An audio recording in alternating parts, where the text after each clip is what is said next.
Assalamualaikum warahmatullahi wabarakatuh.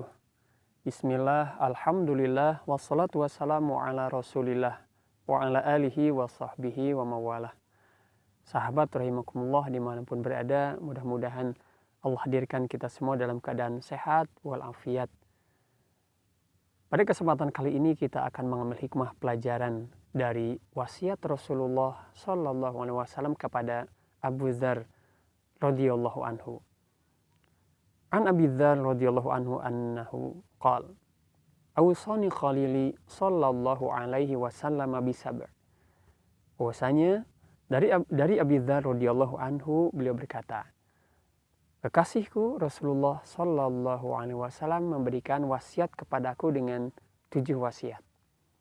Yang pertama, bihubbil masakini wan adnu wa minhum. Agar aku mencintai orang-orang miskin dan dekat kepada mereka.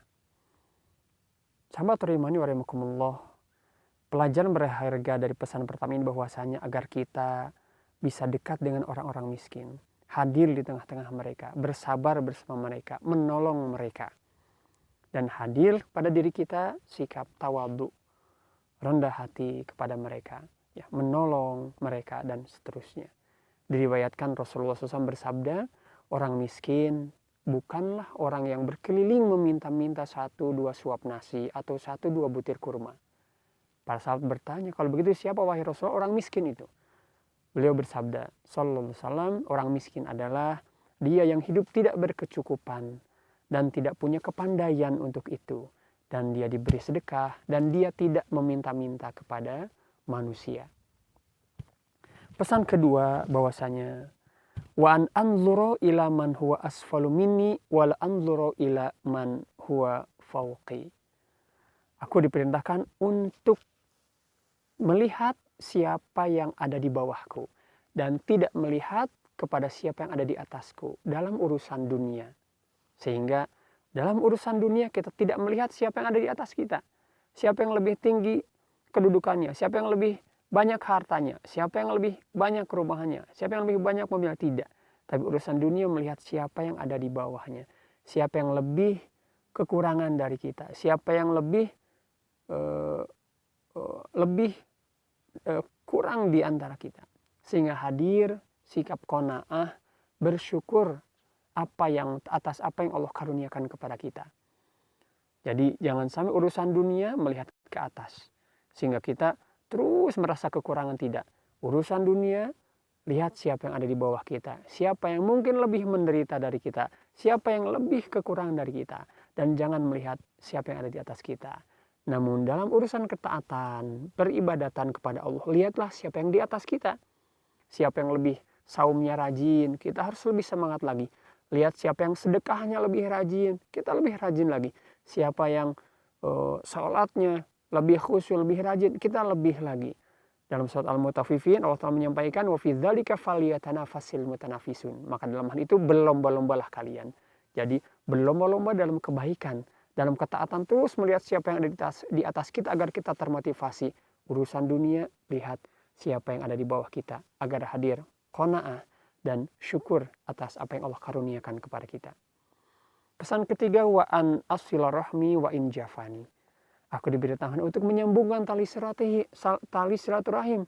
Walaupun karib kerabat itu berbuat kasar kepadaku. Jadi harus menghadirkan ukhuwah Islamiyah kepada kerabat. Sambungkan tali silaturahim walaupun mereka berbuat kasar, berbuat jelek kepada kita.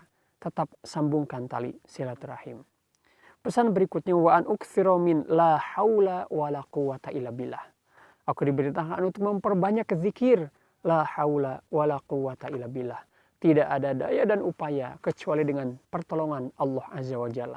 Sehingga hadir dengan zikir itu, hilang rasa sombong, hilang rasa berbangga diri. Kita sukses ini karena aku hebat, saya berhasil karena aku memang luar biasa. Tidak, hakikatnya Allah lah yang menolong kita. Kita berhasil, Allah lah yang membuat kita berhasil. Kita hebat, Allah lah yang membuat kita hebat. Pesan berikutnya, kemudian pesan berikutnya, aku diperintahkan untuk berkata benar walaupun pahit. Wa an atakallama bimuril haqqi.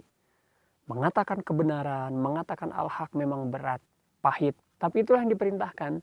Harus berani mengatakan kebenaran, harus berani mengatakan al-haq walaupun pahit rasa, pahit konsekuensinya. Pesan berikutnya sahabat rahimani rahimakumullah, wala ta'khudzni fillahi laumata laim. Ya. Tidak mengganggunya celaan orang-orang yang mencela ketika dia berdakwah fisabilillah. Oleh karenanya kita istiqomah dalam berdakwah fisabilillah. Walaupun ada yang mencela, ada yang menghina, ada yang mengejek, tidak dia hiraukan. Dia tetap istiqomah untuk berdakwah fisabilillah. Pesan berikutnya adalah bahwasanya wa alla as'alan nasa syai'a, dan aku diperintahkan untuk tidak meminta-minta kepada manusia sedikit pun. Sehingga hadir pada diri kita azam untuk berdikari, berusaha dengan tangan sendiri. Diriwayatkan Rasulullah SAW menyampaikan bahwasanya orang yang mengambil suatu ikatan dan mencari kayu bakar, mengikat kayu bakar dan menjualnya dengan tangan sendiri itu lebih baik daripada orang yang meminta-minta. Mudah-mudahan Allah memberikan kepada kita kekuatan untuk bisa berusaha dengan tangan sendiri dan menghindari kita dari meminta-minta kepada manusia. Sahabat rahimani wa rahimakumullah, hadis yang diriwayatkan oleh Imam Ahmad ini mudah-mudahan menginspirasi kita, memberikan banyak pelajaran kepada kita untuk menjadikan kita pribadi mukmin yang terus lebih baik di mata Allah Azza wa Jalla. Mudah-mudahan bermanfaat khususnya untuk diri saya pribadi. Assalamualaikum warahmatullahi wabarakatuh.